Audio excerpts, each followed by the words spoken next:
Hola a todos, bienvenidos a la clase 15 del curso de elementos activos del Instituto Tecnológico de Costa Rica.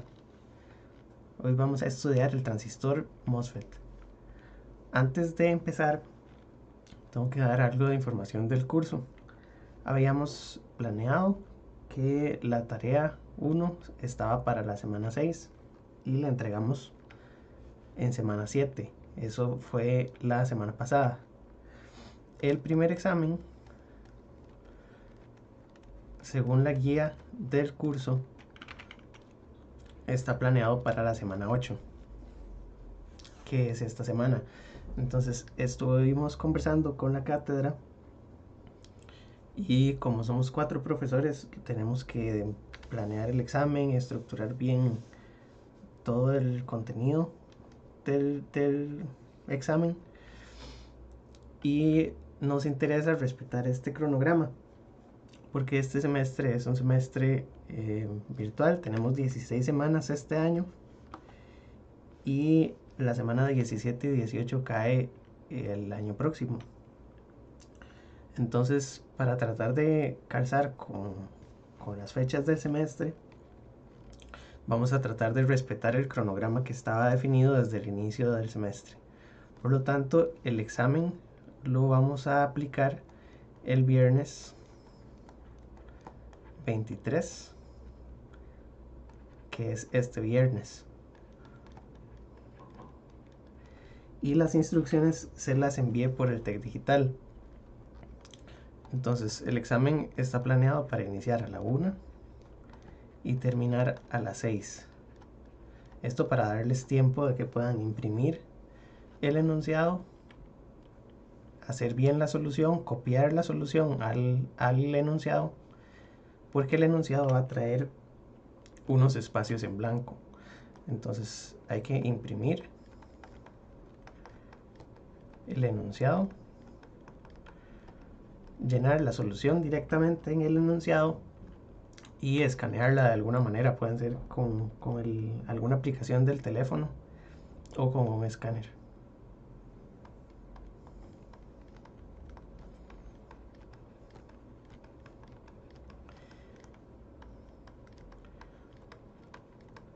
Y lo entregamos utilizando el mismo TEC Digital.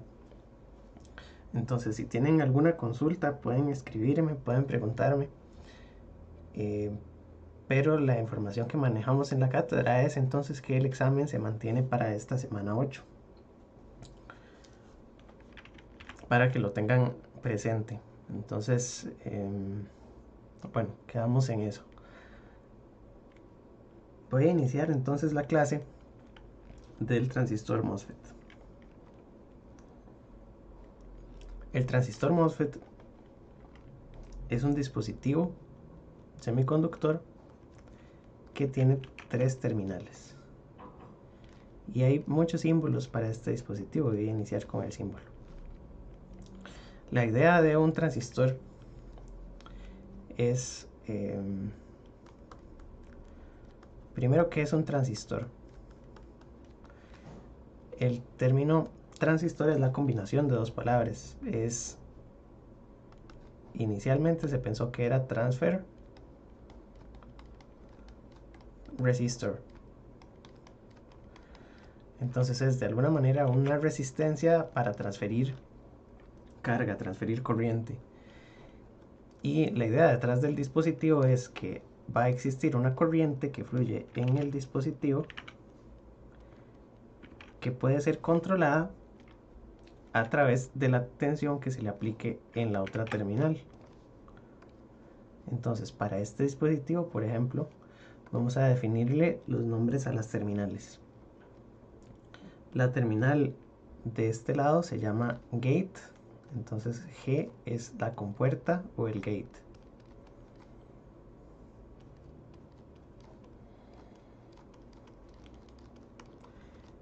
Y luego tenemos el drain y el source.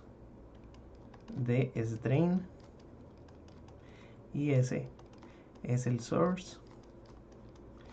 En español esto es drenador y esto es surtidor.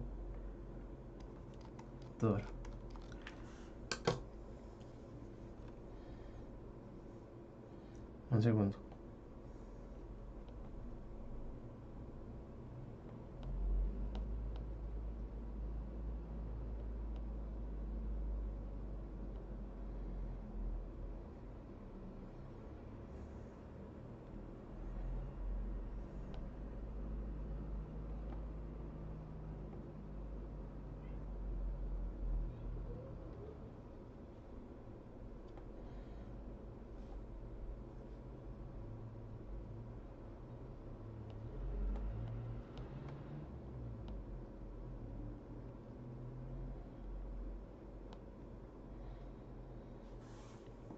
Voy a preguntar de una vez lo del examen para ver cómo resolvemos entonces lo de la fecha. Ya, les aviso apenas tenga respuesta. Ok, tenemos estas tres terminales. Y el objetivo es que la tensión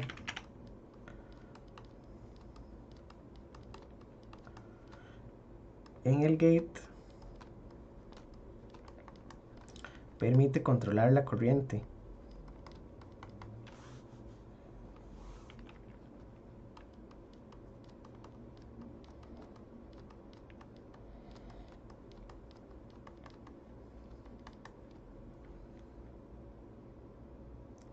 Que fluye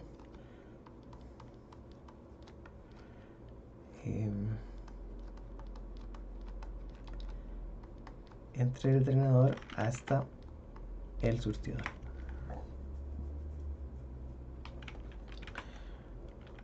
Ok, entonces este es el objetivo de un transistor. Tenemos que controlar la corriente. Esta corriente le vamos a llamar la corriente ID,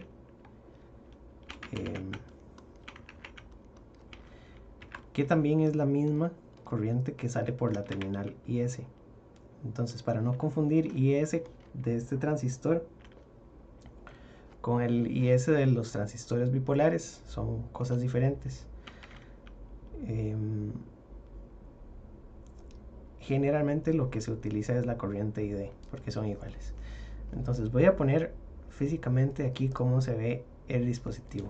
Entonces, construcción física.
Ok, de la construcción vamos a hacer lo siguiente. El transistor tiene la siguiente estructura. Vamos a poner el gate, luego vamos a poner una sección de óxido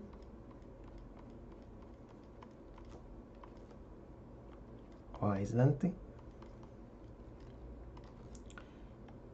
y abajo ponemos entonces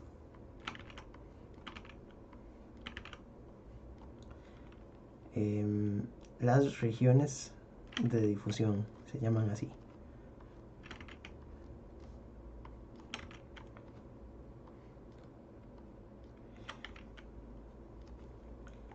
Y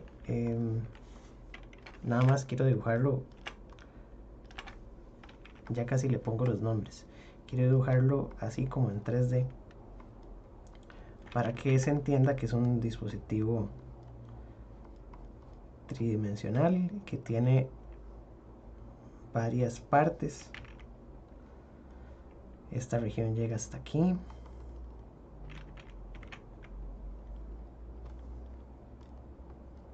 Esta va para acá. Y de este lado tenemos todo el sustrato de material semiconductor. Entonces podríamos decir que esto lo vamos a cortar aquí. Y esto que está aquí abajo es la oblea de silicio.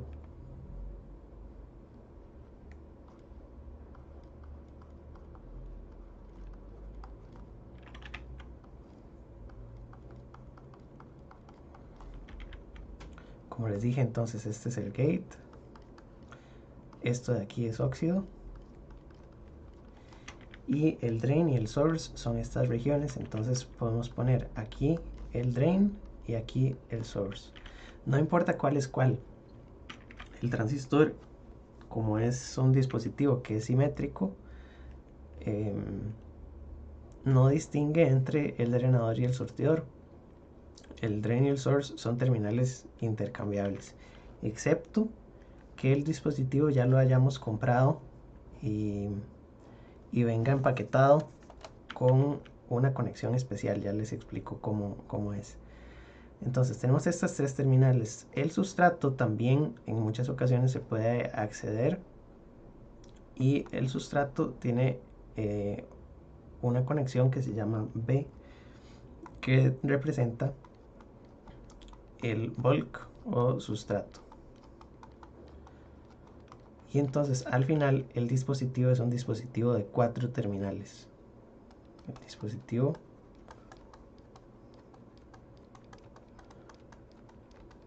tiene 4 terminales. Ya pusimos 3 arriba y pusimos el símbolo. Pero ¿por qué el símbolo tiene solo 3? La respuesta es porque el bulk muchas veces se conecta internamente al mismo potencial que tiene el source. Entonces, en los símbolos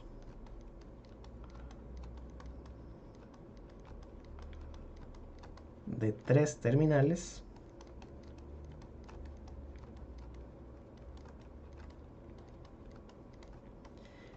el bulk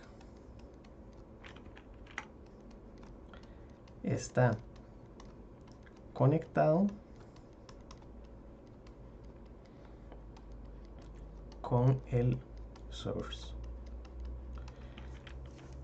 Y entonces estamos hablando de símbolos de 3 terminales. Ya voy a poner cuáles son todos estos símbolos. Normalmente tenemos entonces la posibilidad de definir, al igual que con el condensador MOS, que el material de la oblea sea de tipo P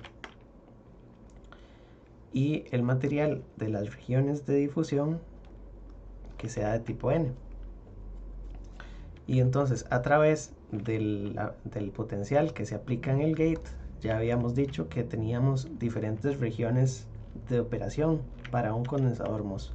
La idea del condensador MOS era controlar el dopado de la región que está aquí en medio, ¿verdad? Y entonces si tenemos aplicada una tensión entre el drain y el source, podríamos lograr una corriente únicamente cuando el canal, que es esta región que está aquí, llega a inversión. Voy a ponerle aquí que esta es la región del canal, ¿verdad? Y entonces para que el dispositivo opere, necesito que el canal se invierta y se vuelva de tipo N, porque originalmente es de tipo P. Si logramos inversión, entonces tendríamos N, luego un canal de tipo N, y tendríamos otra vez el surtidor de tipo N. Por lo tanto, este dispositivo es un MOSFET de canal N, ¿verdad? Y entonces, el MOSFET de canal N o NMOS es el dispositivo que tiene el símbolo que ya habíamos definido anteriormente. Y internamente el símbolo asume que entonces el source está también internamente conectado con el sustrato, es decir, el sustrato está conectado al source. Podemos tener también un transistor PMOS que sea un MOSFET de canal P, que sería el caso contrario, donde la oblea es de tipo N o el sustrato es de tipo N y las regiones de difusión son de tipo P. Y este símbolo se ve de esta manera. Y entonces la terminal que tiene la flecha es la terminal del source. Luego este es el gate o la compuerta y este es el drenador. Y con eso completamos los símbolos. Hay otros símbolos para este dispositivo, que son símbolos de 4 terminales, porque a veces es útil saber en dónde conectamos exactamente el sustrato. Entonces, para eso vamos a definir un símbolo que tiene 3 líneas de esta manera. Y aquí tenemos las 4 terminales. Entonces, en este transistor vamos a colocarlo en el mismo orden del que está arriba. Digamos que este también es el NMOS. Tenemos gate, drain, source. La terminal de aquí es el sustrato. Y este símbolo también lleva una flecha. Pero la flecha no la lleva ni en el drain ni en el source, la lleva en el sustrato. Entonces, ¿qué es lo que sucede? Vamos a revisar un momento la estructura. Voy a poner que esta estructura es la de un transistor NMOS, porque es de canal N. Y aquí ustedes ven que tengo un sustrato tipo P, por lo que tengo aquí huecos, ¿verdad? Y luego tengo un canal de tipo N. Aquí, si se llega a ver, lo que tenemos es un diodo que apunta en esta dirección. Y lo mismo de este lado. Estos diodos no están... no se utilizan realmente como diodos, más bien es un efecto o un dispositivo parásito que no necesitamos en esta estructura y que queremos que esté siempre apagado, porque lo que queremos es que la corriente fluya exclusivamente desde el drain hasta el source. Eso es corriente de cargas positivas, es decir, los electrones van a venir desde el source hacia el drain, ¿verdad? Entonces los electrones fluyen desde el source hacia el drain. Y entonces la corriente va de drain hacia source. En este transistor, ¿verdad? Vean que el PMOS es al revés. Pero, ok, todo esto es para el transistor NMOS.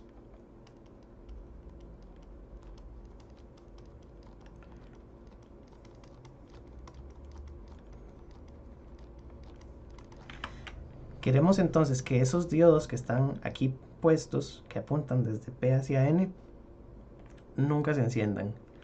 Y para lograr que no se enciendan, ¿cuál potencial tendríamos que ponerle al sustrato? Si se llega a apreciar, si yo conecto el sustrato a un potencial de tierra, estos diodos tendrían tierra en la terminal de este lado, ¿verdad? y entonces nunca estarían encendidos. Por lo tanto, el sustrato para los transistores NMOS se pone en el potencial más bajo que tiene el circuito. Y voy a anotar eso. En el sustrato existen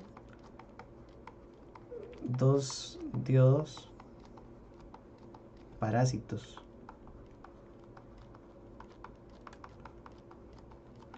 que deben estar siempre apagados.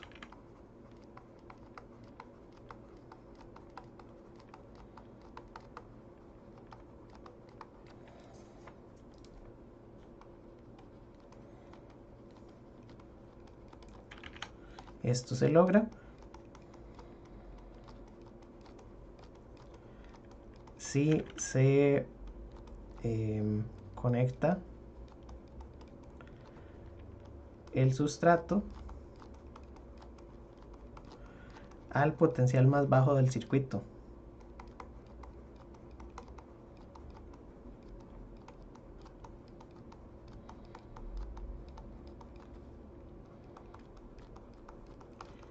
Que en este caso es tierra. De acuerdo. Y entonces en el canal, dependiendo de si está formado o no está formado, ven que también aparece ese diodo. Porque tenemos siempre región P y región N. De manera que en el símbolo voy a dibujar aquí una flecha desde el sustrato hacia el gate. Y esa flecha lo que representa es la dirección de ese diodo ficticio, ¿verdad? O de ese diodo imaginario que está entre la región P y la zona de carga espacial, que es donde se va a formar el canal. Siguiendo con esta idea, entonces el símbolo para el dispositivo PMOS tiene las tres terminales, tiene drenador, tiene surtidor y tiene una flecha que apunta hacia afuera. Bueno, y en este es muy común dibujar el símbolo con el drain del lado arriba y el source del lado abajo. Esto por conveniencia para el uso en diferentes circuitos. Entonces, lo que les decía es que el símbolo de tres terminales es lo mismo que tomar el source y juntarlo con el bulk. Y creo que este lo puse al revés porque me quedó igual que el otro. Estaba bien antes, el source arriba y el drain abajo. Y en este otro caso también el símbolo de tres terminales lo que hace es conectar esta con esta. Y entonces es muy común que los transistores que aún no le venden, digamos en las electrónicas, etcétera, tengan esta conexión interna entre el bulk y el source. De manera que siempre vamos a tener un símbolo de tres terminales. Tenemos tres terminales accesibles desde el empaquetado del transistor, pero realmente es porque el sustrato ya está internamente conectado a la terminal que debería tener el potencial más bajo. Eso también tiene otra ventaja, pero la vamos a ver un poco más adelante. Ok, voy a dejar entonces los símbolos de esta manera. Y ahora lo que corresponde es analizar un poco también la estructura, porque aquí no les puse dimensiones. Entonces, en la estructura, si dibujamos el transistor visto desde arriba,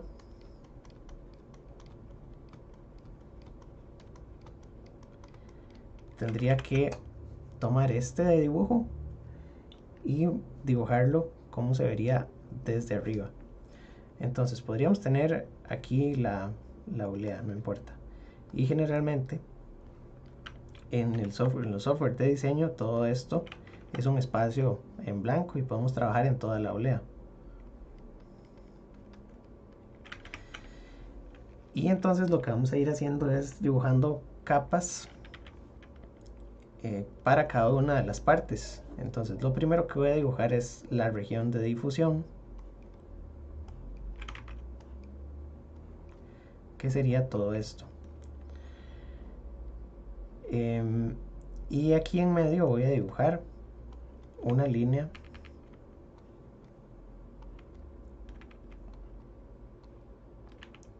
de esta manera. Entonces, esto que dibujé aquí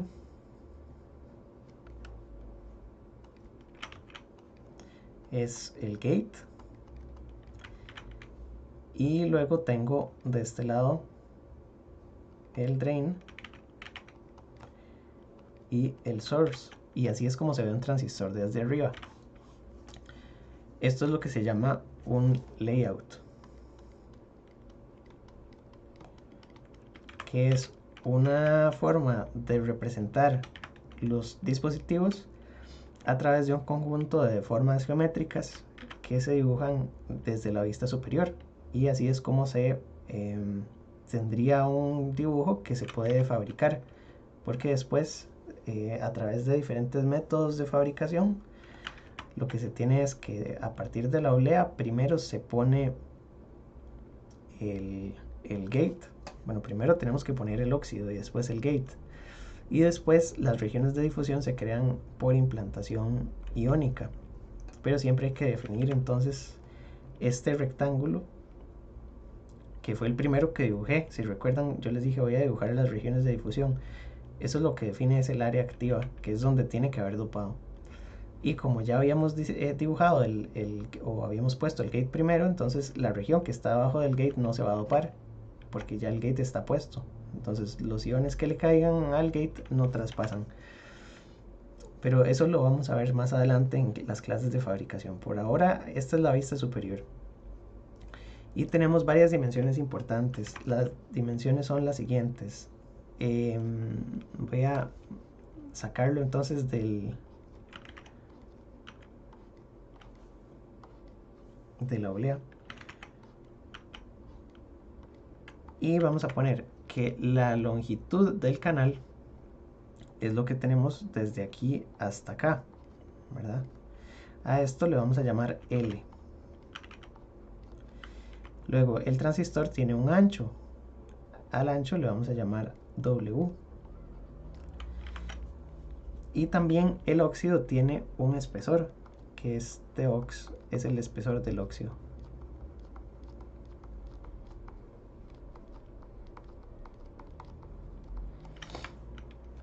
¿De acuerdo? W es el ancho y L es el largo. Y esto es importante porque en la práctica los dispositivos se tratan de hacer lo más pequeños posibles. Y el parámetro que limita, bueno, hubo varios parámetros al inicio, sobre todo el espesor del óxido era lo más limitante para la fabricación de estos dispositivos. Al inicio fue lo que más costó fabricar, un óxido que fuera suficientemente delgado. El óxido tiene un espesor de nanómetros, pueden ser por ejemplo 4 nanómetros en tecnologías ya viejitas. Depende de la tecnología en la que estemos fabricando, pero la tecnología se caracteriza principalmente por el largo. Entonces, si ustedes escuchan hablar de un teléfono, por ejemplo, con transistores de 5 nanómetros, ¿en dónde están esos 5 nanómetros? Aquí en la estructura. Los 5 nanómetros son la longitud del canal, es decir, es lo que tenemos desde aquí hasta aquí. Esta es la longitud del canal y es el parámetro de la tecnología. Entonces, si por ejemplo es el principal de la tecnología, si decimos L son 5 nanómetros, como la tecnología de los teléfonos actuales, por ejemplo, los que están saliendo en estos momentos, tienen transistores de 5 nanómetros. Y el ancho se puede escoger. Entonces lo que no podemos hacer es tener transistores más delgados que el largo, ¿verdad? Si tenemos 5 nanómetros, el ancho debería ser por lo menos 5 nanómetros o más. Y básicamente así es como se ve el transistor.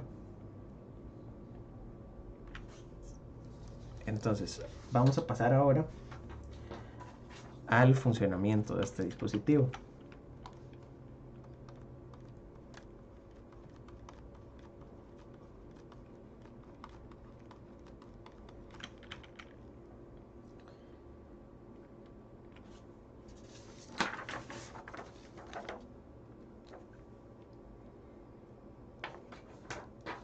Ok, y entonces lo que necesitamos es definir primero cuándo podemos considerar que el transistor está encendido.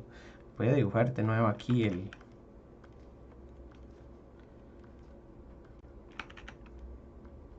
transistor.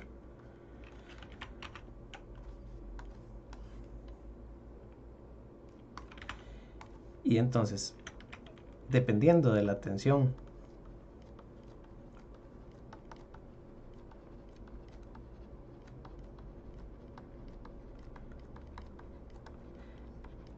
en el gate, donde esta es la tensión en el gate, este es el drain y este es el source, y vamos a decir que el source lo conectamos a tierra para este caso, entonces sería la tensión entre el gate y el source,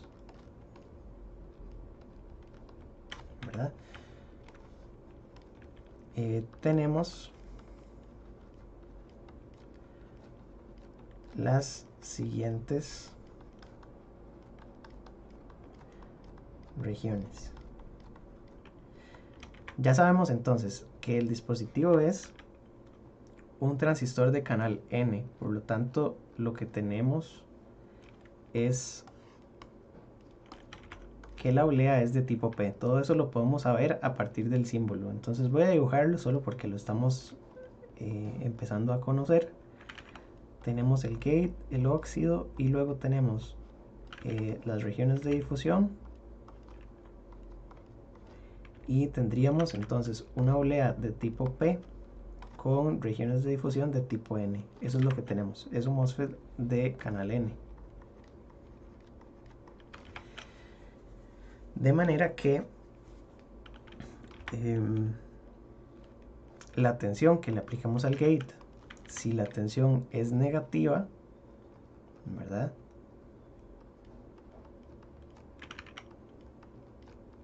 Estamos en acumulación. Por lo que habíamos discutido la clase pasada. Si la tensión en el gate es negativa, voy a copiar aquí lo que sucedería, ¿verdad? Estoy aplicando una tensión negativa en el gate, por lo tanto aquí tendría una acumulación de portadores huecos, ¿verdad? Y eso no me sirve para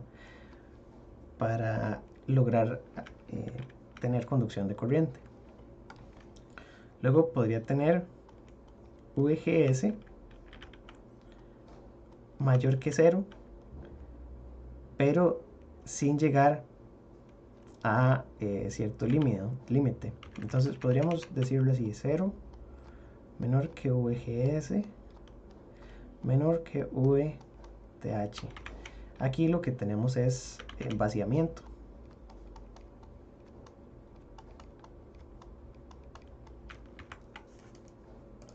¿verdad? Y en vaciamiento lo que habíamos analizado es que, bueno, voy a copiar este que está en blanco. En vaciamiento tendríamos que la tensión que se aplica aquí es positiva, y esto hace que los portadores que hayan estado aquí en el canal, que también son huecos, se alejen del canal y dejen una región sin carga, ¿verdad?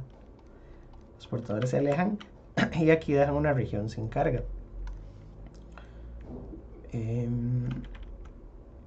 Y entonces tampoco podemos lograr conducción porque no tenemos portadores, ¿verdad? Ausencia de portadores en el canal. Aquí tendríamos entonces huecos en el canal. En ninguno de estos hay conducción. Podríamos tener entonces que VGS es mayor que VTH, y entonces tendríamos inversión.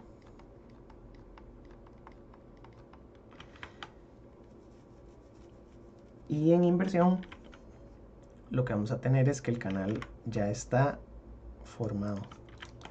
Y entonces aquí tenemos tensión positiva y lo que se forma es un canal que también es de tipo N.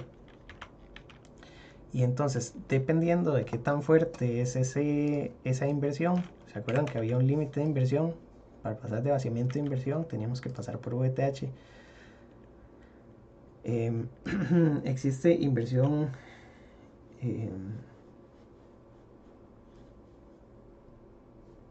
bueno, podemos dejarlo así nada más.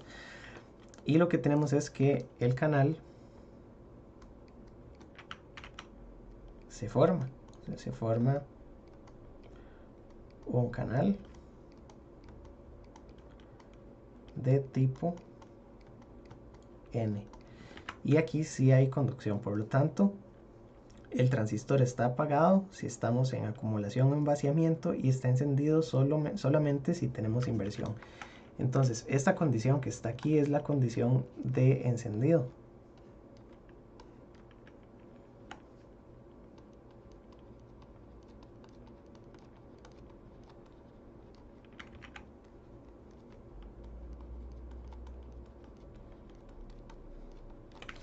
Y aquí lo que podemos decir es que el transistor está apagado en las otras dos regiones.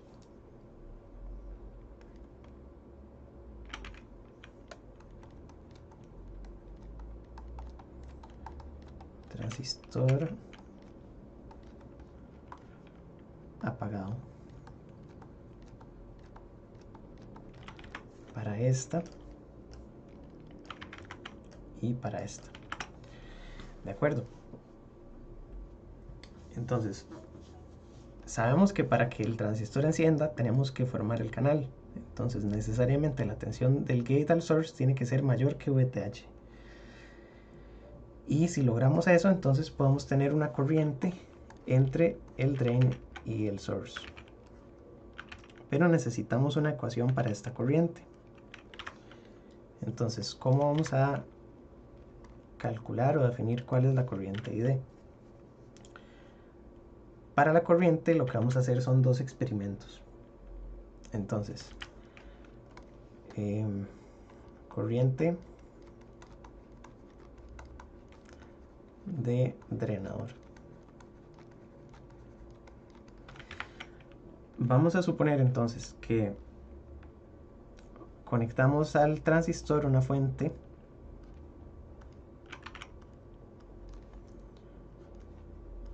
de 1 voltio entre las terminales del drain y del source. Entonces, del drain al source vamos a conectar aquí una fuente de 1 voltio, por ejemplo. Y a esta fuente le vamos a llamar la tensión del drenador al surtidor. Entonces, las variables, siempre que las ponga así, con dos letras, por ejemplo, arriba pusimos VGS. VGS es lo mismo que decir la tensión del gate menos la tensión del source. Porque si ustedes revisan aquí el diagrama, VGS es la tensión que tengo desde la terminal del gate hasta la terminal del source. Y por lo tanto es lo que tenga en el gate menos lo que tenga en el source. En este caso, la tensión del source es 0. Entonces la tensión del gate es lo que estoy considerando. Y lo mismo cuando establezco la tensión VDS. La tensión VDS es la tensión del drain menos la tensión del source. En general eso es lo que significa esa notación. Y aquí entonces en el gate voy a conectar una fuente variable. Y esta fuente entonces sería la fuente VGS. Y la voy a variar entonces desde 0 hasta cierto valor. Voy a poner aquí nada más que VDS sería también la tensión del drain menos la tensión del source.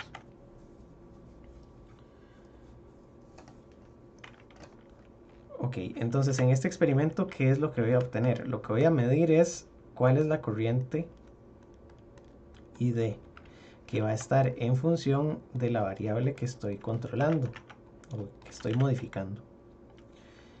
¿Y cómo se ve eso? Voy a dibujar aquí una curva. Entonces en el eje horizontal voy a poner VGS y en el eje vertical voy a poner la corriente ID, que es función de la tensión gate source. Entonces yo sé que si la tensión VGS no llega a VTH, voy a poner a VTH por aquí, el transistor está apagado, ¿verdad? Entonces en toda esta primera región, si estoy en VGS menor que VTH, tengo que tener cero corriente, ¿verdad? Eso según lo que habíamos revisado arriba. El transistor está apagado si VGS es menor que VTH. Y a partir de VTH, lo que sucede es que el transistor se enciende. Y esta curva debería ser una cuadrática.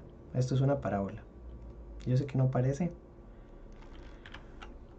pero lo que tenemos es una función cuadrática. Y entonces aquí voy a poner que debería ser cuadrática. Y todavía no sabemos cuál es la definición o la ecuación para esa corriente. Tenemos entonces aquí un límite que dijimos que es VTH.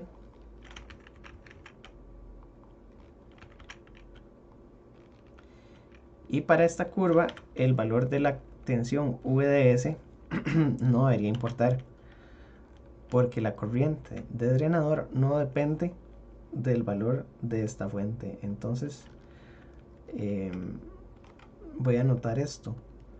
La tensión VDS no afecta ID.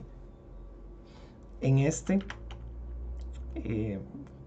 experimento, donde todavía tenemos un transistor que es relativamente sencillo y digamos que es un transistor ideal que funciona como tiene que funcionar.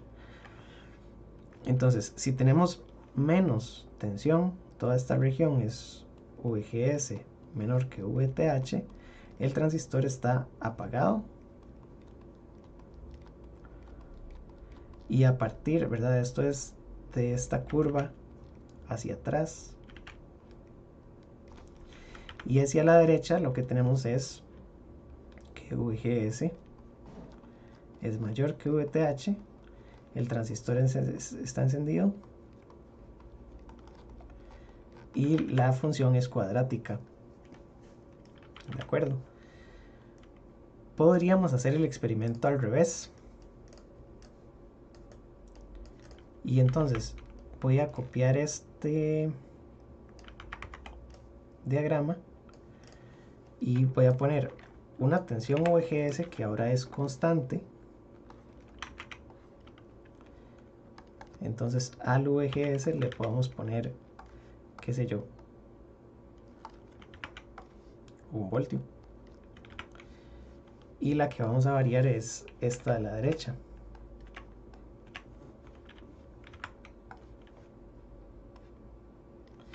Y ahora sí vamos a revisar o graficar ID en función de la tensión VDS. En este caso entonces vamos a tener otra curva. Vamos a poner aquí los ejes. Y a esto le vamos a llamar siempre la corriente de drenador en función ahora de la tensión VDS. Y aquí es donde tenemos un diagrama un poco más interesante. Entonces, si consideramos que VGS es 1 voltio, digamos que esto sea mayor que VTH, VTH es un valor que depende únicamente del transistor, ¿verdad? VTH es el límite de la región de inversión y es diferente de la tensión de banda plana. Ustedes recuerdan que la tensión de banda plana quedaba en algún punto donde lográbamos compensar la diferencia entre las funciones de trabajo del metal y del semiconductor. Entonces la tensión de banda plana por ahí anda el potencial de superficie era otra cosa, ¿verdad? Y en este modelo simplificado no tenemos ni la tensión de banda plana ni el potencial de superficie, pero los vamos a necesitar más adelante. Ok, entonces, si tenemos que graficar esto y le pusimos una tensión VGS, yo les dije que la tensión VDS no debería afectar la corriente, entonces la corriente únicamente debería ser función de la tensión gate source. Porque lo que queremos es que el transistor se comporte más o menos como una fuente de corriente, aquí en la parte de arriba. La corriente debería ser proporcional a la tensión gate source, sin importar cuánta tensión tenga en el drain. Entonces, eso que estoy describiendo se ve, por ejemplo, aquí. Deberíamos tener una línea horizontal que me represente la corriente constante si la tensión aplicada es, por ejemplo, 1 voltio. Entonces, si apliqué 1 voltio, tengo esta corriente. ¿Qué es lo que sucede? Que si VDS empieza a disminuir, llega a un punto donde tenemos que poner aquí una región también,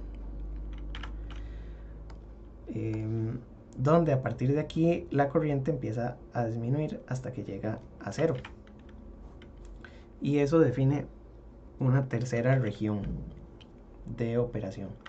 Entonces, digamos que yo cambio VGS y ahora a VGS le pongo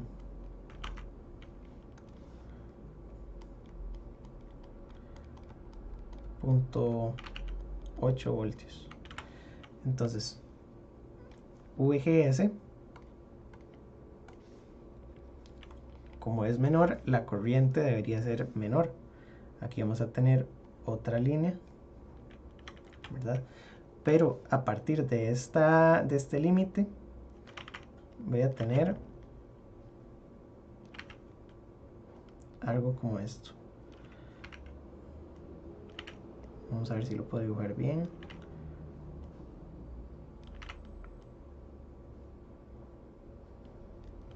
Más o menos. Y lo mismo sucede con todas las demás tensiones que queramos colocar. Si por ejemplo ponemos una tensión aquí más alta, VGS de 1.2, también vamos a tener el mismo comportamiento. Tenemos una región donde la curva es plana, indicando que no importa cuánto varíe VDS, en esa parte se va a mantener la corriente de drenador. Y cuando la tensión aquí es reducida, entonces tenemos algo como esto. Ok, entonces aquí se definen dos regiones. La región de la derecha se llama la región de saturación.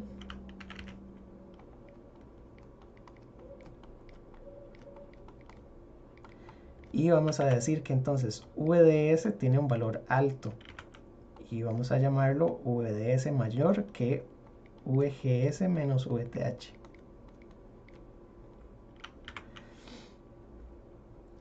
Y en esta otra región lo que tenemos es una región a la que podemos llamar la región lineal o la región del triodo.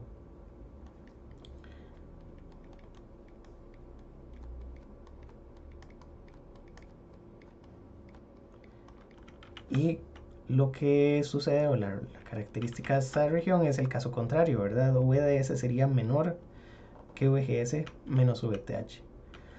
Ahora estas curvas tienen nombre, no se los he puesto. Las dos son curvas de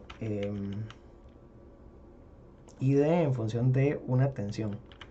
Lo que pasa es que la tensión VGS es una variable de entrada, porque es lo que le estamos aplicando al transistor en la entrada, y la corriente ID es la salida. Mientras que en este caso VDS consideramos que es una variable que está en la salida del transistor, porque la salida del transistor es el drain y el source, y de este lado tenemos la salida. De manera que a esta curva le vamos a llamar a la primera la curva de transferencia. Las dos son curvas características del dispositivo. Pero entonces, a la primera voy a ponerle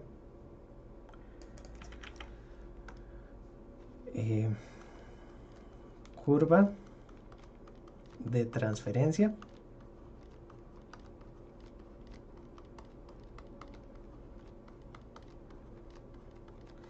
Y la otra se llama curva o característica de salida. Y lo que relacionan son las variables, que en este caso yo creo que puedo poner esto a la parte donde puse la curva.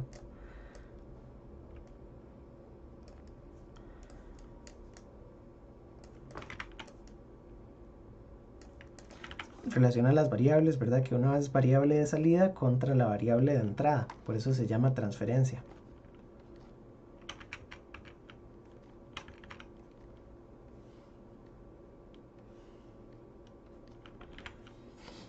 Y la otra es la curva de salida. Entonces solamente voy a darle vuelta.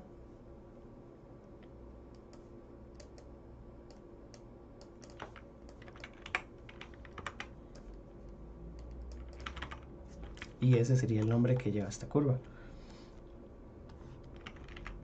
Pero todavía no tenemos ecuaciones. Ya les dije que en la curva de transferencia la corriente es cuadrática con respecto a VGS, y en la curva de salida tenemos dos regiones.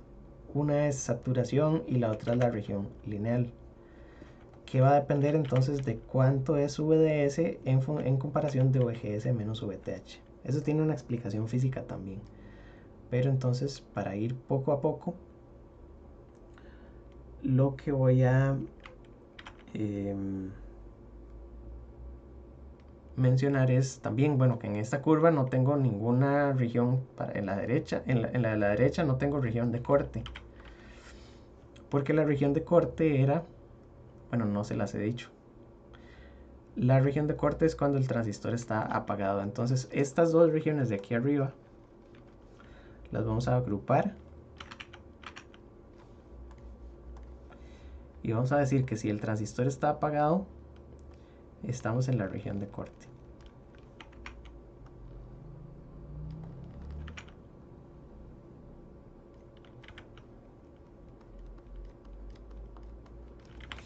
Entonces,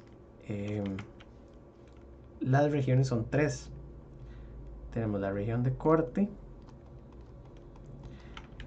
que es cuando está apagado, o en el transistor encendido tenemos la región lineal y la región de saturación. Esas son las tres, ¿verdad? Esta es la región 1, esta es la región 2 y esta es la región 3. La región 1 en esta gráfica se ve cuando VGS es muy bajo, digamos VGS sea 0.3 y que VTH sea 0.5. Si eso sucede, lo que tenemos es una línea que va aquí pegadita. Siempre podríamos tener aquí un pequeño brinquito, pero nos queda algo como esto, y entonces la corriente no va a aumentar por más tensión drain source, porque lo que tenemos es que el transistor está en la región de corte. Entonces esta última es la que representa la región de corte, y esas son las tres regiones.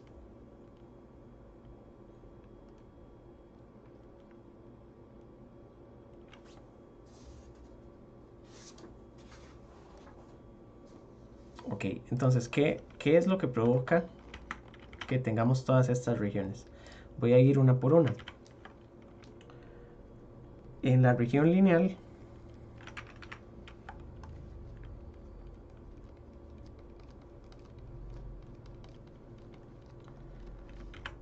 lo que sucede es lo siguiente. Ustedes ven que en la región lineal la tensión VDS afecta a la corriente, ¿verdad? Y lo que tenemos es un 2 positivo, que entonces tendría aquí el gate. Luego tenemos óxido.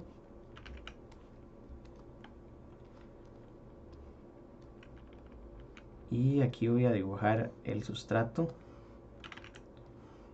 con las regiones de difusión. De este lado entonces tengo el source, el drain, el gate, y tendría que conectar los potenciales. Voy a definir que al source le conecto tierra y al sustrato también le conecto tierra para poner el circuito como lo tenía originalmente. Entonces, si el transistor está encendido, porque en lineal y en saturación el transistor está encendido, evidentemente, porque tenemos corriente desde el drain hasta el source. Bueno, lo que dijimos es que primero VGS tiene que ser mayor que VTH para que encienda, y lo otro es que la tensión drain source es menor que VGS menos VTH. Son esas dos condiciones, se tienen que cumplir simultáneamente. Lo que sucede es que la tensión drain source es pequeñita, o es menor que VGS menos VTH, y entonces el canal va a ser relativamente uniforme. Aquí lo que pasa es que el canal debería verse así, ¿verdad? El ancho que tiene el canal es W, o la altura, ¿verdad? Que en la clase del condensador MOS ya habíamos calculado cuánto era el ancho o la profundidad de esta región en función de la tensión que se le aplicaba. Pero bueno, aquí vamos a suponer que tenemos un canal y el canal debería ser una línea recta. Ahora, ¿qué es lo que pasa? Que yo voy a poner entonces una tensión entre el drain y el source. Ya dijimos, voy a poner el resto de las cosas. Dijimos que la tensión VGS la vamos a conectar, por ejemplo, aquí.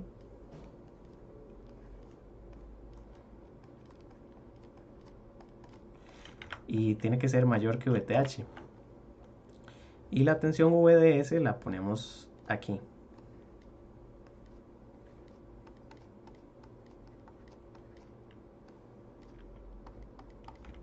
¿Verdad? Esto lo que hace es que, bueno, la tensión en el gate va a formar el canal.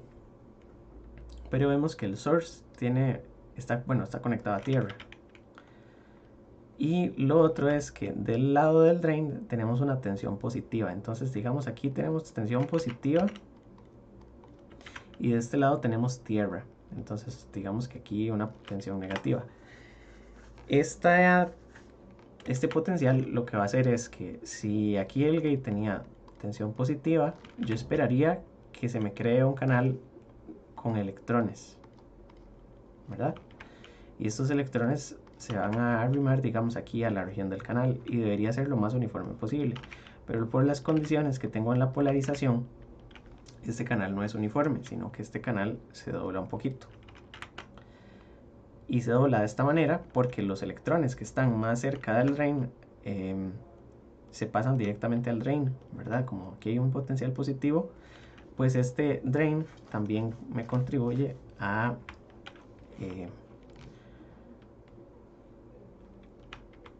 deformar este canal. Ahora, recordamos que sin importar los diodos que están aquí, que los habíamos descrito la vez pasada, que apuntan de P hacia N, porque este es el transistor NMOS todavía. Tenemos una región P y de este lado regiones de tipo N. Ahí tenemos dos diodos. Entonces, como están apagados, siempre tenemos una región de agotamiento. Y alrededor del canal también hay una región de agotamiento. Entonces, eso es importante que quede aquí descrito. Vamos a tener agotamiento y aquí también. Entonces, todo esto es una zona de agotamiento.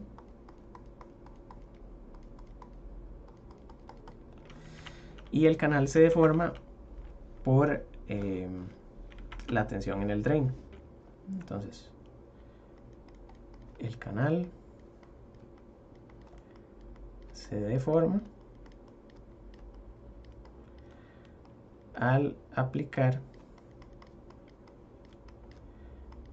tensión en el drenador. Lo que pasa es que en la región lineal todavía tenemos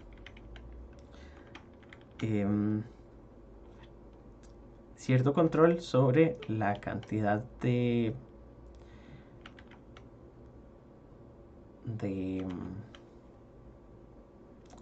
vamos a ver cómo lo digo.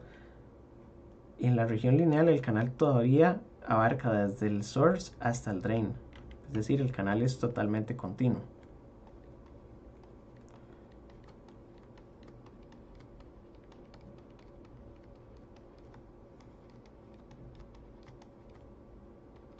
Desde drain hasta source. Y entonces en esta región lo que vamos a describir es que la corriente de drenador la podemos escribir de la siguiente manera. Vamos a poner μn Cox' W entre L VGS menos VTH VDS menos VDS cuadrado medios. Puede que parezca una ecuación muy grande y al principio no sé, puede que parezcan muchas variables, pero cuando empecemos a resolver ejercicios y circuitos en la próxima clase va a quedar más claro cómo utilizamos estas ecuaciones.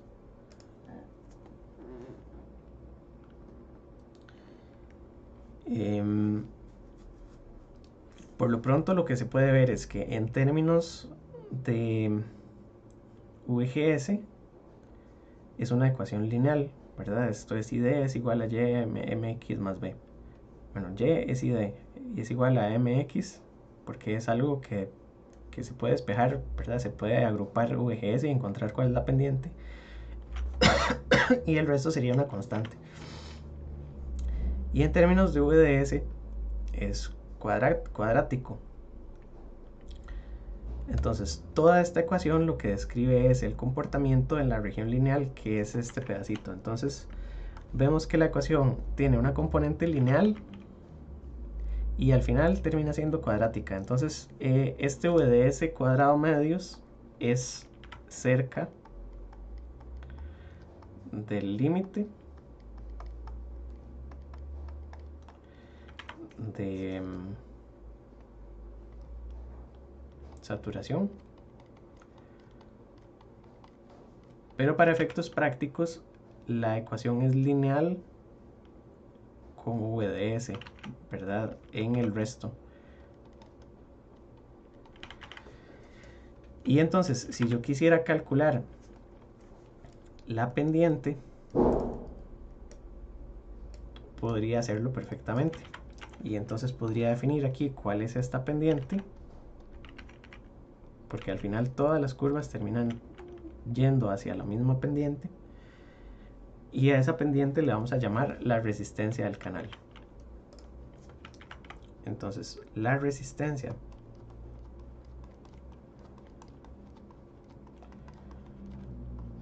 del canal la vamos a definir como R channel.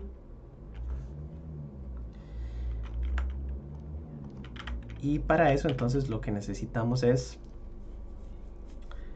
encontrar, ¿verdad? Esta pendiente sería ID sobre VDS y la resistencia sería VDS entre ID.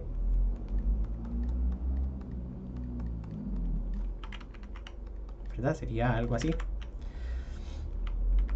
Y entonces lo que vamos a hacer es considerar que la ecuación es lineal desde aquí hasta aquí y que vamos a ignorar este término cuadrático. Y entonces al final esto queda como 1 sobre μn Cox', todavía no les he dicho qué son todas estas variables, W entre L VGS menos VTH. Entonces esta ecuación, bueno, en orden de importancia La más importante es esta de arriba, porque indica cómo calcular la corriente del transistor en esta región. Pero también tenemos una ecuación para la resistencia del canal, que es simplemente reacomodar las variables considerando que VDS cuadrado tiende a 0 si estamos muy lejos del límite de saturación. Entonces esto considera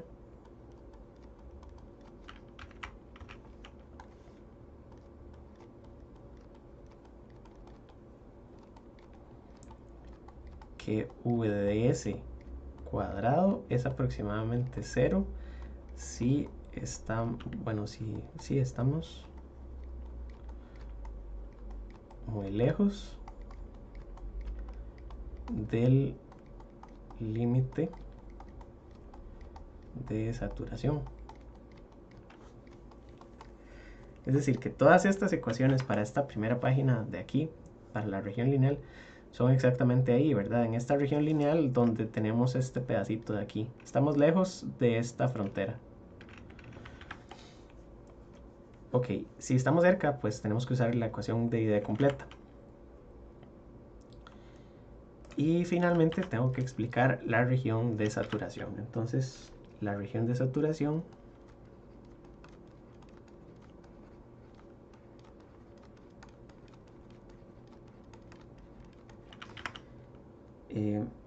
en esta región lo que sucede es que, bueno, ya tenía arriba el diagrama. Entonces voy a copiarlo y lo voy a modificar. De la región de saturación, ¿cuáles eran las condiciones? Las condiciones eran que tenemos que tener VGS mayor que VTH. El transistor tiene que seguir estando encendido. Pero ahora VDS se vuelve cada vez más grande y tiene que ser mayor que VGS menos VTH. Entonces, si seguimos aumentando VDS, ¿qué es lo que va a suceder? Aquí lo que pasa es lo siguiente. Voy a quitar esto rápidamente porque tengo que modificarlo.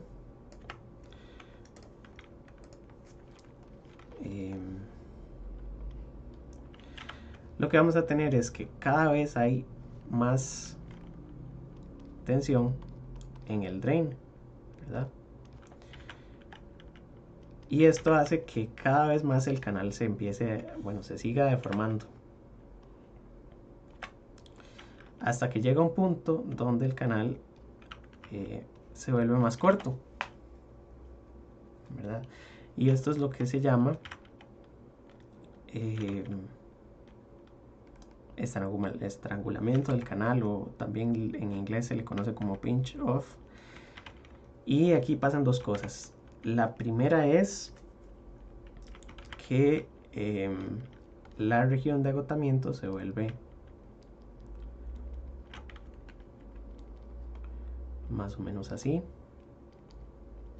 ¿verdad? Todo esto sigue siendo agotamiento, pero ahora hay un pedacito del canal donde lo que tenemos es agotamiento. En este caso sigue habiendo corriente desde el drenador hasta el surtidor, es decir, los electrones sí pueden pasar desde el source hasta el drain a través de esta región de agotamiento por un principio que era similar a, creo que no lo hemos visto,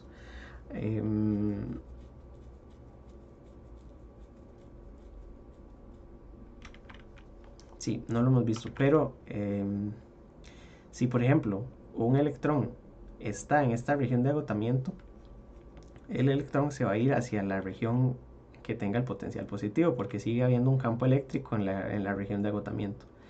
Entonces los electrones que llegan al canal, a la región de agotamiento, digamos que estos electrones vienen aquí y son acelerados, esos electrones van a llegar a entrar a esta región de agotamiento. Entonces más o menos no es por inercia, pero es porque llegan rápidamente aquí a la región de agotamiento. Una vez que están en la región de agotamiento, el drain se los lleva.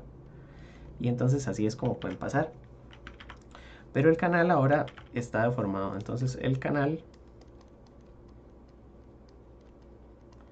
se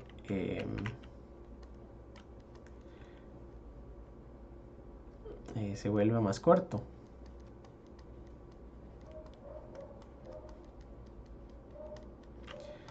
Y eso introduce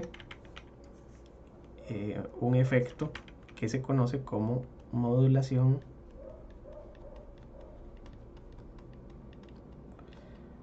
de largo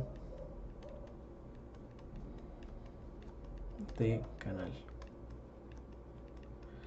Además, en la región de saturación lo que vamos a tener es una corriente que tiene la siguiente ecuación. No les dije tampoco, se me olvidó, qué representan las variables. Ya casi se las explico. ID es 1/2 de mu n Cox' W entre L VGS menos VTH al cuadrado. Esta es la ecuación de saturación. Y esta ecuación la vamos a multiplicar por un término 1 más lambda VDS.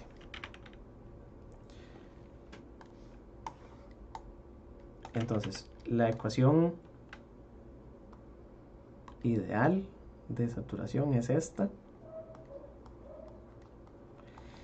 Y esta parte de la derecha describe el efecto de modulación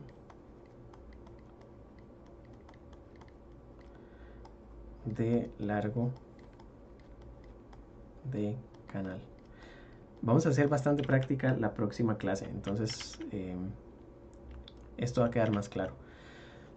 Pero entonces tenemos una ecuación ideal que es cuadrática con respecto a VGS, y esa es la ecuación que habíamos graficado entonces en la curva de transferencia. Y luego en la curva de salida, si VGS es constante, lo que tenemos es que ID, ¿verdad? Para esta parte de la izquierda, ID no depende de VDS, ¿verdad? Lo que hace que si utilizamos solo esta parte de la ecuación, es decir, para un transistor ideal, la corriente la establecemos únicamente con la tensión gate source, y es lo que vimos en esta gráfica. La corriente depende únicamente de la tensión gate source, independientemente de VDS. Entonces voy a copiar esta curva. Sigue siendo la curva de salida, pero la voy a modificar ligeramente para explicar qué es lo que está pasando con esta ecuación.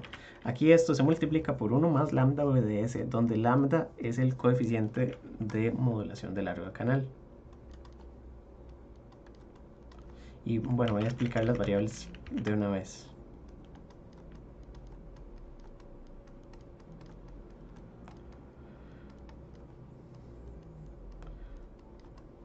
Modulación de largo de canal. Lambda tiene unidades de voltio a la -1, porque la idea es que la corriente que tenemos aquí de la parte ideal sea multiplicada por una ecuación lineal con respecto a VDS, y esa ecuación lineal se ve aquí en esta curva. Entonces lo que sucede es que si el transistor es ideal, estas curvas son planas, ¿verdad? En la parte de saturación todo es plano, pero con modulación de longitud de canal lo que vamos a tener es que a partir de este punto este diagrama se inclina, y entonces la inclinación o la pendiente de estas curvas tiene que ver con la modulación de longitud de canal. Es decir, que aún en el caso donde estemos en saturación, siempre vamos a tener que la tensión VDS cambie un poquito la corriente. Entonces, un transistor en saturación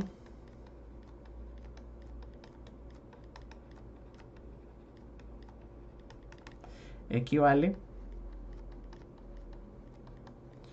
a una fuente de corriente dependiente de VGS. Y luego, como VDS sí toma un papel, lo que tenemos es una pendiente. La pendiente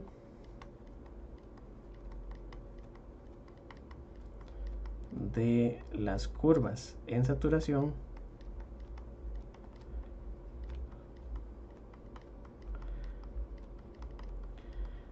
se debe al efecto de modulación de largo de canal.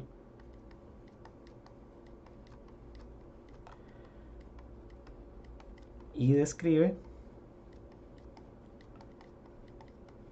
una fuente de corriente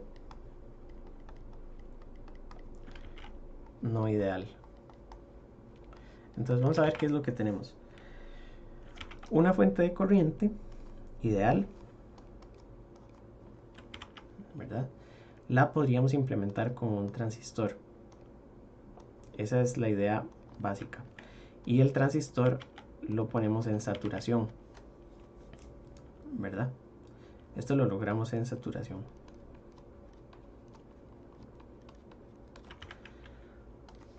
O voy a ponerlo al revés. El transistor en saturación es igual a una fuente de corriente.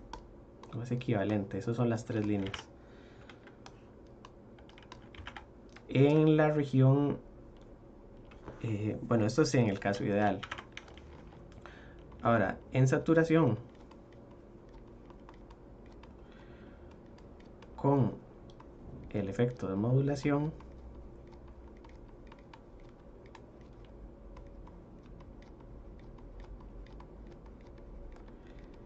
lo que tenemos es que el transistor, además de tener, ¿verdad? Porque para la fuente ideal, no importa cuánto yo le ponga desde aquí hasta aquí, la fuente tiene la misma corriente. Para esta otra, al transistor lo vamos a considerar como una fuente que tiene en paralelo una resistencia parásita. Esta resistencia le vamos a llamar por ahora RO, que es la resistencia parásita que tiene esta fuente de corriente.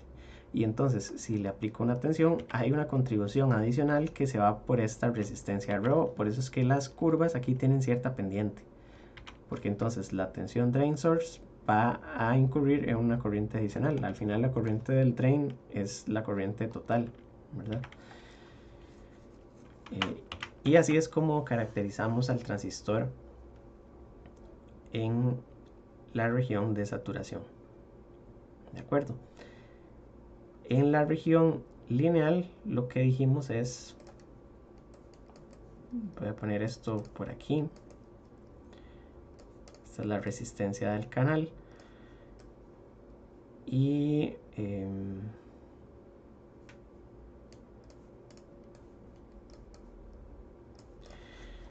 el transistor en la región lineal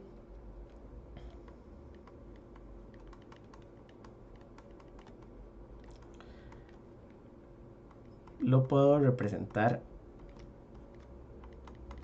con una resistencia. Entonces, dependiendo de en dónde esté el transistor, se comporta de diferentes formas. Y todo eso lo podemos analizar de la curva de salida. Dijimos que entonces en la región lineal es una resistencia, en la región de saturación es una fuente de corriente y en la región de corte es un interruptor abierto, ¿verdad? Voy a poner eso, también vale la pena. En corte es un interruptor abierto, en la región lineal es una resistencia y en la región de saturación es una fuente de corriente controlada por tensión. La tensión de control es la tensión gate source. Y la tensión del drain lo que afecta es en la pendiente que podrían tener estas curvas con modulación de largo de canal, que sería esta pequeña pendiente. Y esas son todas las regiones de operación. Eso es todo lo que tenemos que saber de este dispositivo a nivel de teoría. Ahora, las variables son las siguientes, que eso me había quedado pendiente.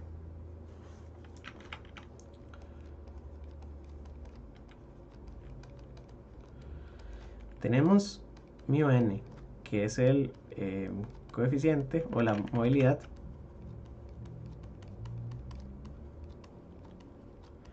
de electrones. en el silicio.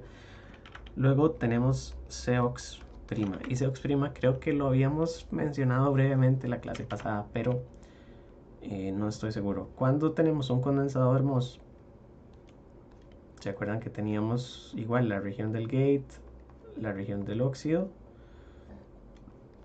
y la región que está por debajo? Este es el condensador MOS. Tenemos un dieléctrico y teníamos una forma de calcular la capacitancia en las diferentes regiones. Creo que habíamos puesto una curva que se parecía como una V, que era la capacitancia de estas regiones. Una parte era la capacitancia del óxido, la otra parte era la capacitancia de la región de agotamiento. Pero entonces, dependiendo de las regiones, por eso la curva era en forma de V, porque era la suma de las dos capacitancias que estaban en serie.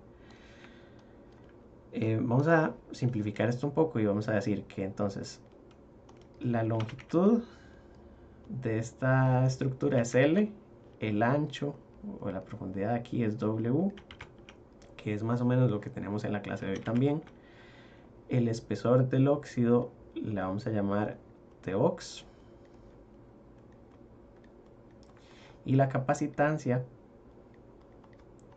del óxido, esta que tiene una prima, vamos a decir que esto es epsilon 0, epsilon del óxido, este es el epsilon relativo del óxido entre TOX.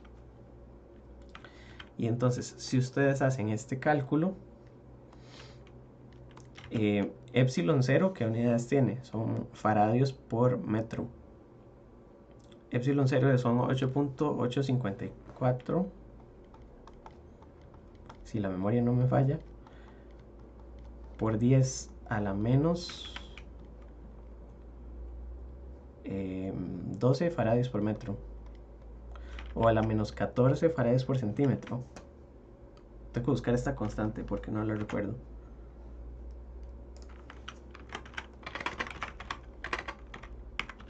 Va con permittivity. Por 10 a la menos 12 faradios por metro. Está bien. O por 10 a la menos 14 faradios por centímetro, ¿verdad? Y luego epsilon del óxido es, voy a buscarla también para no mentirles, relative permittivity silicon dioxide,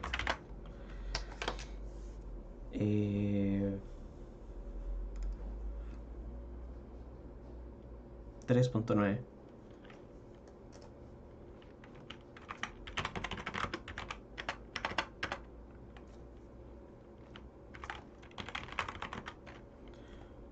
Dielectric constant, sí, 3.9.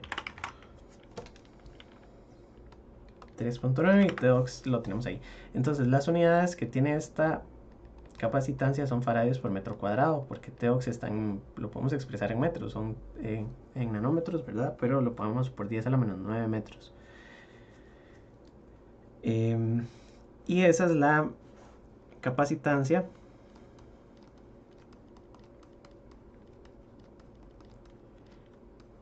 por unidad de área. Si queremos saber cuál es la capacitancia total de la estructura COX, aquí sin la prima, vamos a hacer COX' por W por L, porque entonces va a quedar como epsilon por el área entre la distancia, ¿verdad? Un condensador, la capacitancia en faradios es epsilon por el área entre D, ¿verdad? Entonces aquí simplemente multipliqué por el área, porque entonces COX es epsilon 0, epsilon OX entre TOX por W por L. De manera que lo que tengo es epsilon, este es el área y esta es la distancia, ¿verdad? Entre las placas. Y esta capacitancia COX sin la prima está en faradios. Entonces aquí no interesa la que está en faradios, interesa la que está en faradios por metro cuadrado, porque esta no depende de las dimensiones. Las cosas que no dependen de las dimensiones de la estructura, es decir, si es independiente de W y L, son parámetros del proceso de fabricación. Y entonces Cox es constante, no importa la forma que tenga ese transistor, ¿verdad? Lo importante es eso. Cox' es independiente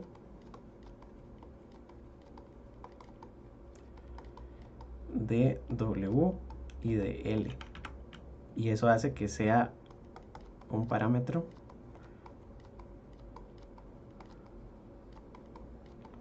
de la tecnología. Depende de la tecnología de fabricación. Ya cuando dibujamos el transistor y le ponemos W entre L, pues eso va a aparecer también en las ecuaciones. Entonces W entre L es la relación de aspecto, digamos, del transistor. Es cuánto es, qué tan ancho es en comparación con el largo. Y luego VGS, VTH, lambda ya lo explicamos. Lambda es el coeficiente de modulación de longitud canal. Creo que esas son todas las variables. Ahora, las ecuaciones se pueden resumir y entonces ecuaciones abreviadas, porque hay una constante que se puede agrupar. Ustedes ven que en las dos ecuaciones tenemos μn Cox W entre L, μn Cox W entre L. Entonces, a μn Cox W entre L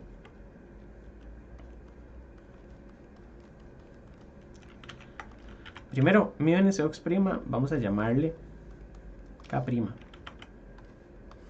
Yo sé que esto es un enredo con las primas, pero ahorita se acostumbran. Y acá le vamos a llamar μn Cox' W entre L. Como les dije, las variables que tienen la prima no dependen de las dimensiones.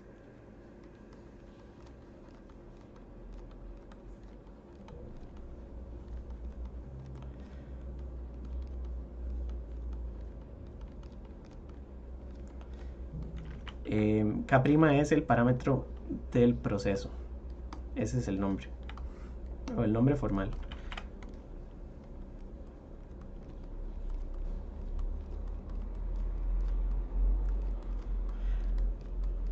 Es el parámetro del proceso porque para una tecnología específica es una constante. Siempre va a tener el mismo valor. Y la otra se llama la transconductancia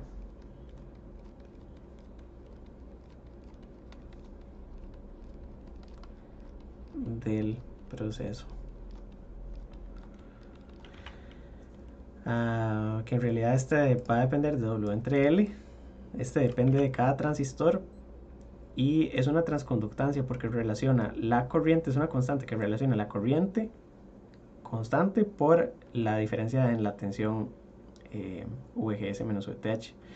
Entonces, de alguna manera, lo que describe es, si tenemos una tensión, lo multiplicamos por todo ese número y obtenemos una corriente, ¿verdad? Enton' μn Cox' W entre L es una transconductancia porque viene de ese, ¿verdad? La corriente ID se obtiene multiplicando VGS menos VTH por este valor de transconductancia. Es la idea, pero las ecuaciones las vamos a poner aquí a continuación.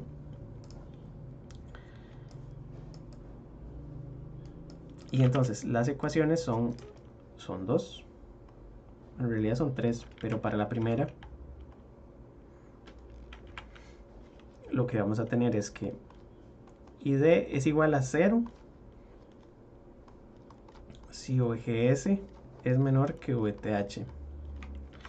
Luego ID en la región lineal, vamos a resumirla, en la región lineal es K VGS VTH menos ya voy, K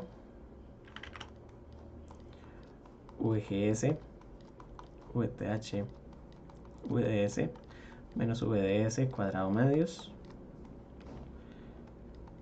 si VGS mayor que VTH y VDS menor que VGS menos VTH. Y la otra es que ID es K VGS menos VTH al cuadrado si VGS es mayor que VTH y VDS es mayor que VGS menos VTH. Y esas son las ecuaciones resumidas en términos de K, donde ya les expliqué qué es cada una de estas variables.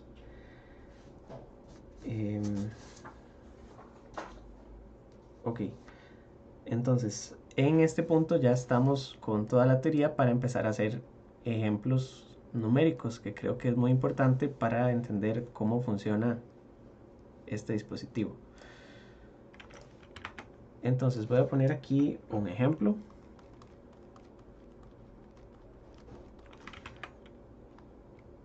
Y lo que vamos a tener es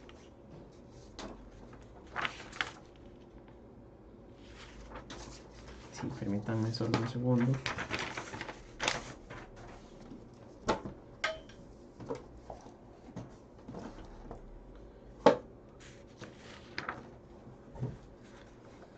Vamos a dibujar un circuito donde tengamos una tensión de alimentación, esto es VDD, y el nombre viene de que sería la tensión en la terminal que está más cerca del drain.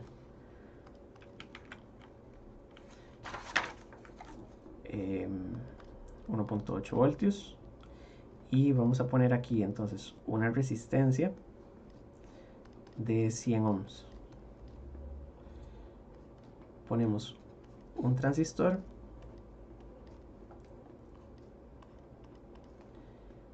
y a este transistor le vamos a poner de símbolo que esto es M1. Entonces a la mayoría de MOSFETs los vamos a denominar con la letra M. Y aquí tenemos el gate, y al gate le vamos a conectar una fuente de 0.7 voltios. Entonces la tensión en el gate es 0.7 voltios. Y tenemos que definirle un modelo o parámetros al transistor. Entonces, los parámetros de la tecnología, voy a poner aquí parámetros de la tecnología. Son cosas que no podemos modificar como diseñadores. Tiene razón, a la ecuación de la corriente me faltó el medios.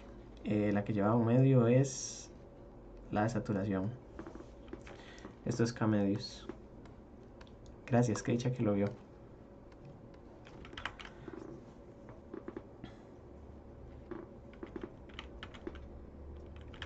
Ok, los parámetros de la tecnología serían entonces μn Cox', que es lo mismo que decir K', son 200 microamperios por voltio cuadrado. Las unidades que tiene μn Cox' son un poco extrañas, pero ven que son amperios entre voltio cuadrado, porque tiene que cancelar este voltio cuadrado que está aquí en VGS menos VTH al cuadrado. Entonces en general estas siempre son las unidades. Y luego a VTH para este transistor le vamos a definir que es 0.5 voltios. Lambda vamos a considerar que es 0. Y entonces si lambda es igual a 0, lo que significa es que tenemos estas ecuaciones así como están resumidas, ¿verdad? Aquí lo que omití fue poner toda esta parte de la derecha porque consideré que lambda es igual a 0. Entonces además esta última ecuación es si lambda es igual a 0. Que eso simplifica bastante los cálculos numéricos. Y luego entonces el transistor tiene, si el transistor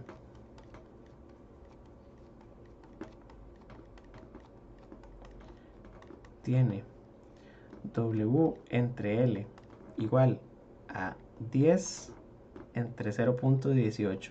Esta nomenclatura es bastante común expresarla de esta manera, porque indica claramente cuál es el ancho del transistor en comparación con la longitud mínima. En este caso, lo que uno podría decir es que si el transistor tiene, ¿verdad? Si estamos trabajando en una tecnología de 180 nanómetros, que es por ejemplo la que se cuenta en el TEC para diseño de circuitos de investigación, esto va a depender de la fábrica, ¿verdad? Y del proceso. Entonces, por ejemplo, la fábrica que estamos trabajando ahora, bueno, el proceso se llama XFAB, pero hay diferentes compañías que pueden producir circuitos integrados, ¿verdad? No es lo mismo, por poner ejemplos, TSMC, que es la que fabrica muchas de los procesadores para teléfonos, las tarjetas de video Nvidia. Podemos tener también IHP, que está en Alemania. Antes existía una que se llamaba AMS, que acaba de cerrar hace poquitos años. Global Foundries, que es esta de XFAB, hay un montón. Entonces, cada compañía tiene sus parámetros. Y por supuesto, estos datos no son no están disponibles al público en general porque son información confidencial. Entonces, aquí en las clases vamos a trabajar con tecnologías, por decirlo así, ficticias, pero son tecnologías que son consistentes a lo largo del libro. Esta materia se puede estudiar del libro de Razavi.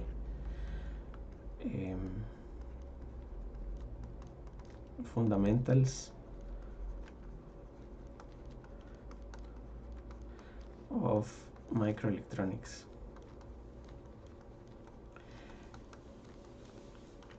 Y el capítulo, no recuerdo en este momento, creo que es el capítulo 6, que habla sobre el transistor MOSFET.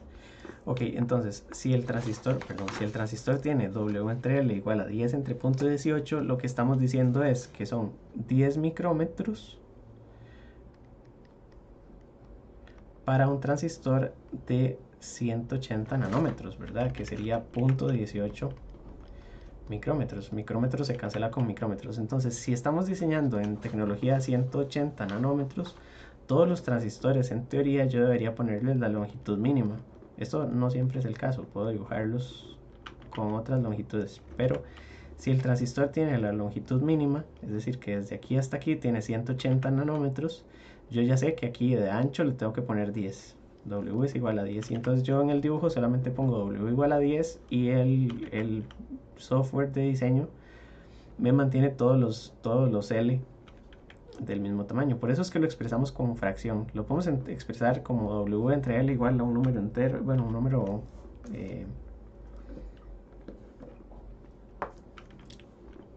sí, un número entero.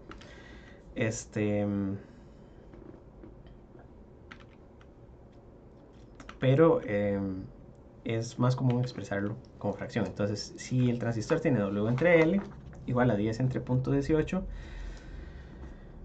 calcule la corriente D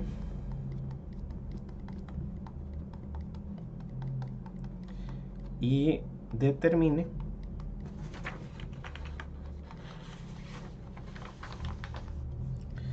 en qué región de operación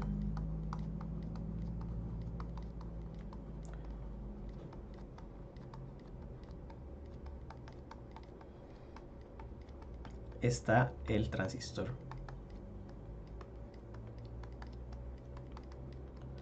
Así. Ok, entonces para resolver este problema tenemos al transistor, sabemos cuáles son las ecuaciones y necesitaríamos saber en qué región está para poder empezar a calcular. Entonces vamos a ir analizando qué es lo que tenemos. Tenemos que la tensión VGS es igual a VG menos VGS. De manera que la tensión VGS es 0.7 voltios menos 0 voltios, porque el source está conectado a tierra. De manera que VGS es igual a 0.7 voltios. Entonces, si tuviéramos que comparar VGS con VTH, aquí voy a poner un cuadrito para poner un símbolo de inecuación. Por ejemplo, mayor, menor, igual. Lo que tengo que hacer es comparar, y entonces tengo 0.7 comparado con 0.5, VTH era 0.5. Entonces aquí lo que tenemos es que VGS es mayor que VTH y por lo tanto el transistor está encendido.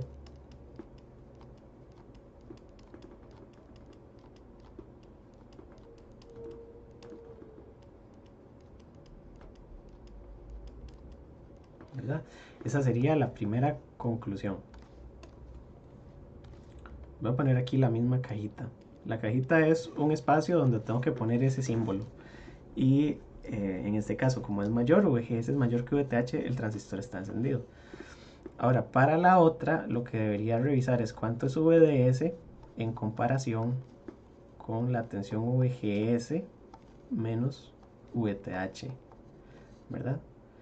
Y entonces yo tendría que ver cuánto es VDS en comparación con todo esto que tengo de este lado. VGS es 0.7 y VTH es 0.5. Ahora, hay algo que no les dije.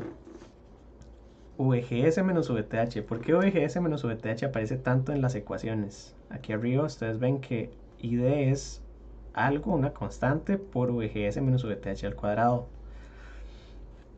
Recordábamos que VTH es lo que necesitamos para que el transistor esté en inversión, ¿verdad? Y entonces el exceso de tensión, o cuánto supera VGS o VTH, es qué tan dentro en la región de inversión estamos operando el transistor. Entonces, entre más alto sea VGS en comparación con VTH, más canal tenemos formado.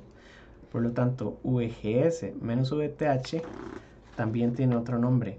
Y en el libro, VGS menos VTH es igual a la tensión de overdrive.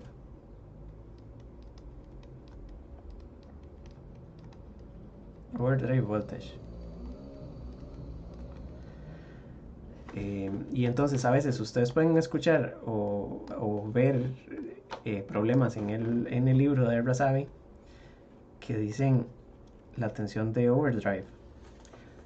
Poner VOV es lo mismo que decir VGS menos VTH, para que no se confundan después. Ok, entonces aquí tenemos que VDS hay que compararlo con 0.2 voltios. Pero todavía no sabemos cuánto es VDS, ¿verdad?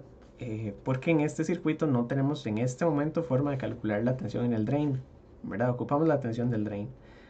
Y para la tensión del drain tenemos que revisar cuál es la corriente que fluye por el transistor. Entonces ven que el problema es un poco complicado. Tenemos dos posibilidades para el transistor. El transistor podría estar en saturación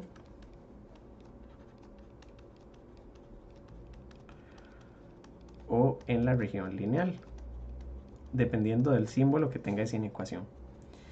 Entonces lo que normalmente se hace es que se asume alguna de las dos regiones, ¿verdad? Entonces se debe asumir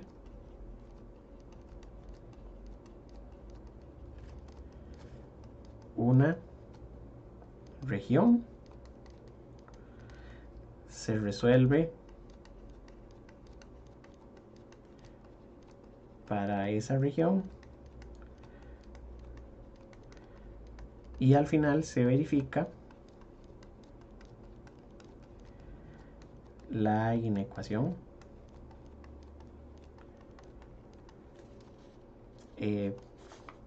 para ver si la suposición fue correcta. Entonces generalmente asumimos que los transistores están saturados. porque queremos que los transistores funcionen como una fuente de corriente, es decir, que en esta región siempre estemos en la región de saturación. La mayoría de transistores todos operan en saturación porque los queremos como fuentes de corriente. Y entonces, asumiendo saturación,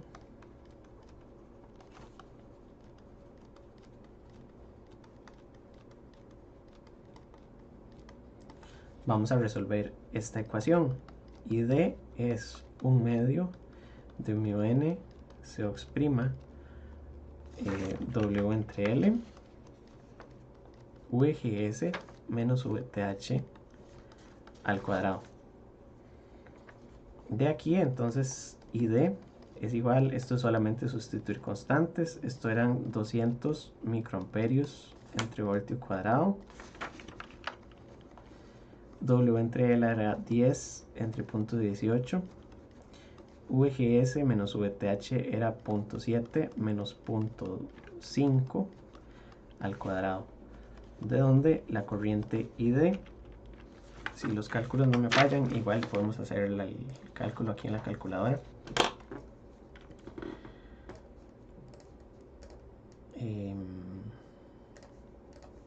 Ok, entonces tendríamos 1/2 por 200 micros, porque son microamperios por voltio cuadrado, por 10 entre punto 18 por VGS menos VTH al cuadrado. Esto me da entonces, este no tiene notación de ingeniería, pero son 222.2 microamperios.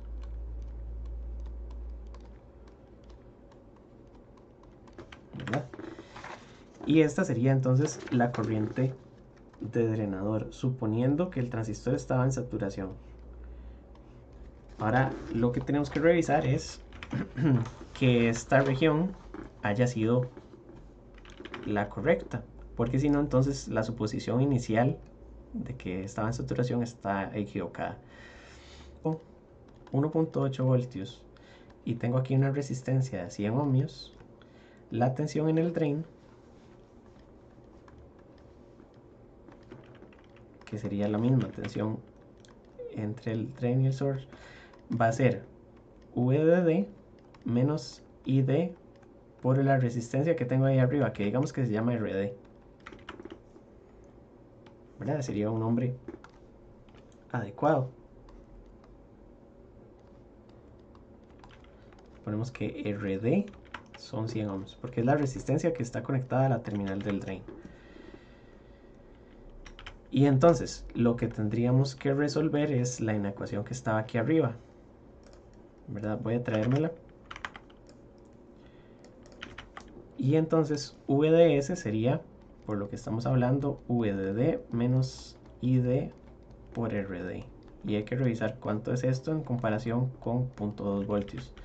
Ahora esto es 1.8 menos 222.2 microamperios por la resistencia que eran 100, compararlo con 0.2.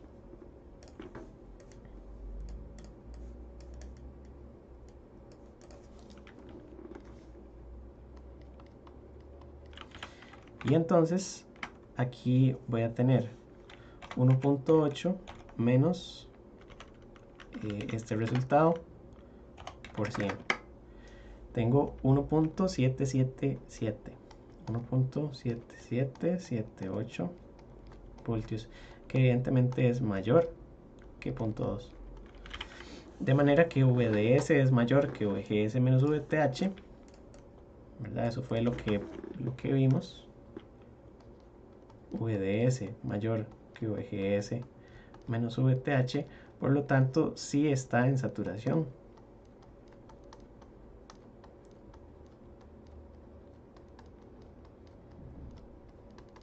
Y la solución que tenemos es correcta.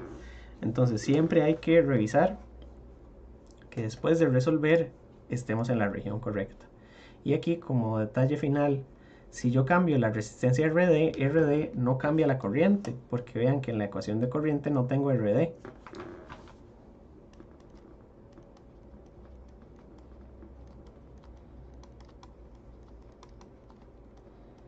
Y esa es la ventaja de tener un transistor. El transistor me produce una corriente que es función de la tensión y no importa la resistencia del drain que le ponga.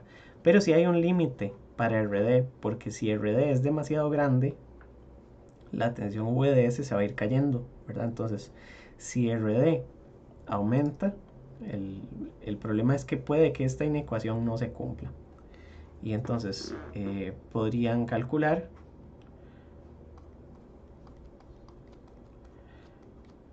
RD máximo permitido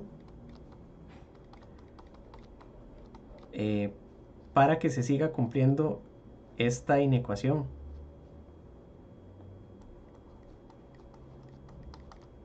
¿Verdad? Y entonces sería despejar aquí RD y ver cuándo es que este término se vuelve 0.2. Y en ese momento es donde tenemos el RD máximo permitido. Para este problema creo que pueden tratar de resolverlo. Es 1.38 kilo ohms.